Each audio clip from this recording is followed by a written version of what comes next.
ఇస్తామని చెప్పి ఇదే కూటమి ప్రభుత్వం ఉగాది రోజు చెప్పారు. ఫ్రీ బస్ కూడా అని చెప్పారు. ఇప్పుడు ఉగాది కూడా వేలు లేవు, బొక్క లేదు. ఉన్న ఉద్యోగం బీకి పారదింగారు. లేదా వాలంటీర్లు లక్షల్లో బతుకుతున్నారు. వాళ్ళ ఫ్యామిలీలు 5,000 10,000 జీతమే.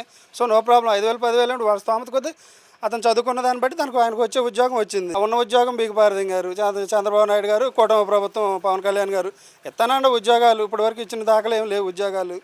కొన్ని లక్షల మంది చదువుకొని రోడ్ల వెంబడి తిరుగుతున్నారు. మామిడికాయ కోతలే మామిడికాయలకి లేబర్ వర్క్ చేసుకుంటున్నారు. ఉన్న ఉద్యోగాలు పీకేశారు. ఇంకా వాళ్ళు ఇచ్చే ఉద్యోగం బొక్క లేదు, ఏం లేదు. అంటే పవన్ కళ్యాణ్ గారు గతంలో 30,000 మంది అమ్మాయిలు మిస్ అని సొగాలి ప్రీతి అన్నారు. లక్షల మంది పవన్ కళ్యాణ్ గారు ఎత్తుకెళ్లారని చెప్పేశారు. మరి ఆయన గెలిచిన తర్వాత ఆయన తీసుకొచ్చింది ఏముంది? ఒక 1000 మందిని, ఒక 10 మందిని తీసుకొచ్చాడా? 30,000 మంది అమ్మాయిలు మిస్సింగ్ అన్నారు. 1,00,000 మంది అన్నారు, 70,000 మంది అన్నారు. ఒక 10 మందిని తీసుకొచ్చాడా పవన్ కళ్యాణ్ గారు? తీసుకురాలేదుగా.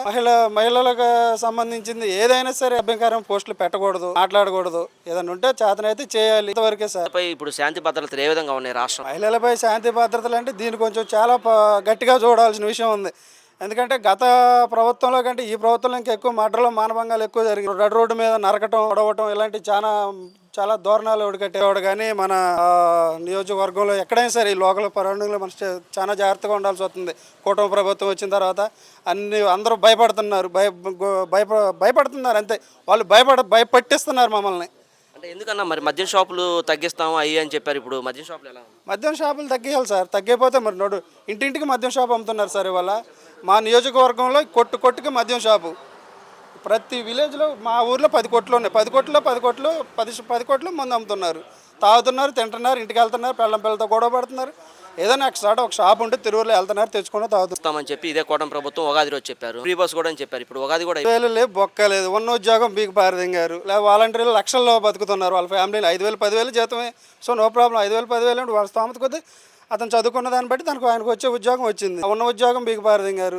చంద్రబాబు నాయుడు గారు, కూటమి ప్రభుత్వం, పవన్ కళ్యాణ్ గారు ఎత్తనండి ఉద్యోగాలు. ఇప్పటివరకు ఇచ్చిన దాఖలు ఏం లేవు ఉద్యోగాలు. కొన్ని లక్షల మంది చదువుకొని రోడ్ల వెంబడి తిరుగుతున్నారు. మామిడికాయ కోతలే మామిడికాయలకి లేబర్ వర్క్ చేసుకుంటున్నారు. ఉన్న ఉద్యోగాలు పీకేశారు. ఇంకా వాళ్ళు ఇచ్చే ఉద్యోగం బొక్క లేదు, ఏం లేదు. అంటే పవన్ కళ్యాణ్ గారు గతంలో 30,000 మంది అమ్మాయిలు మిస్ అని సొగాలి ప్రీతి అన్నారు. 1,00,000 మంది పవన్ కళ్యాణ్ గారు ఎత్తుకెళ్లారని చెప్పేశారు. మరి ఆయన గెలిచిన తర్వాత ఆయన తీసుకొచ్చింది ఏముంది? ఒక 1000 మందిని, ఒక 10 మందిని తీసుకొచ్చాడా?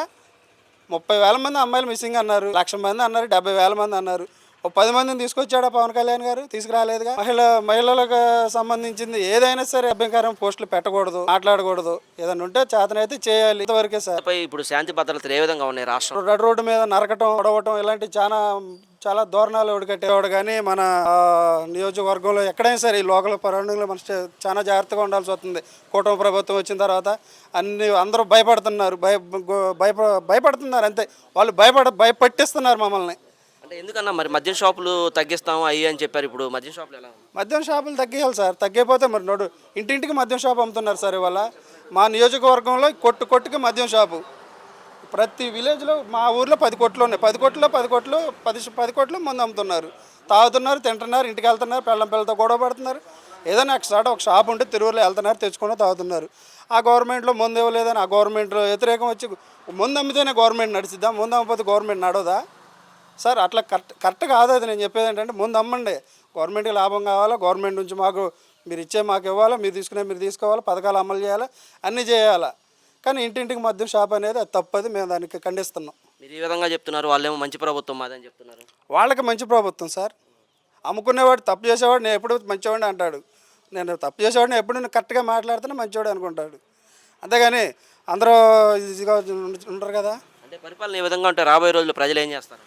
పరిపాలన ఎంత బ్రహ్మాండంగా ఉంటే రాబోయే కాలంలో వాళ్ళు చేసే చర్యలు వాళ్ళు తీసుకుంటారు, చేసే పని చేస్తారు సార్. మనం చెప్పుకునే వాళ్ళకి తెలిసిపోతుంది ఆటోమేటిక్గా. ఈ 9 నెలల పరిపాలనలోనే వాళ్ళు చాలా ఎదురు దెబ్బలు తిన్నారు. వాళ్ళకి అర్థమైపోతుంది. వాళ్ళు ఎలక్ట్ అవుతూనే ఉన్నారు. ఆ సంగతి అందరికీ తెలుసు. Okay sir. ఆ గవర్నమెంట్లో ముందు ఇవ్వలేదని ఆ గవర్నమెంట్లో వ్యతిరేకం వచ్చి ముందు అమ్మితేనే గవర్నమెంట్ నడిచిద్దాం, ముందు అమ్మకపోతే గవర్నమెంట్ నడవదా? అట్లా కరెక్ట్ కాదు. అది నేను చెప్పేది ఏంటంటే ముందు అమ్మండి. గవర్నమెంట్కి లాభం కావాలా, గవర్నమెంట్ నుంచి మీరు ఇచ్చే మాకు ఇవ్వాలా, మీరు తీసుకోవాలా, పథకాలు అమలు చేయాలా, అన్నీ చేయాలి. ఇంటింటికి మద్యం షాప్ అనేది అది తప్పది. మేము దానికి ఖండితంగా చెప్తున్నారు. వాళ్ళేమో మంచి ప్రభుత్వం మాదని చెప్తున్నారు. వాళ్ళకి మంచి ప్రభుత్వం. తప్పు చేసేవాడు నేను ఎప్పుడు మంచివాడిని అంటాడు. చేసేవాడిని ఎప్పుడు నేను కరెక్ట్గా మాట్లాడితేనే మంచివాడు అనుకుంటాడు. కానీ అందరూ ఇదిగా ఉంటారు కదా. అంటే పరిపాలన ఏ విధంగా ఉంటే రాబోయే రోజుల్లో ప్రజలు ఏం చేస్తారు? పరిపాలన ఎంత బ్రహ్మాండంగా ఉంటే రాబోయే కాలంలో వాళ్ళు చేసే చర్యలు వాళ్ళు తీసుకుంటారు, చేసే పని చేస్తారు సార్. మనం చెప్పుకునే వాళ్ళకి తెలిసిపోతుంది ఆటోమేటిక్గా. ఈ 9 నెలల పరిపాలనలోనే వాళ్ళు చాలా ఎదురు దెబ్బలు తిన్నారు. వాళ్ళకి అర్థమైపోతుంది, వాళ్ళు ఎలక్ట్ అవుతూనే ఉన్నారు. ఆ సంగతి అందరికీ తెలుసు.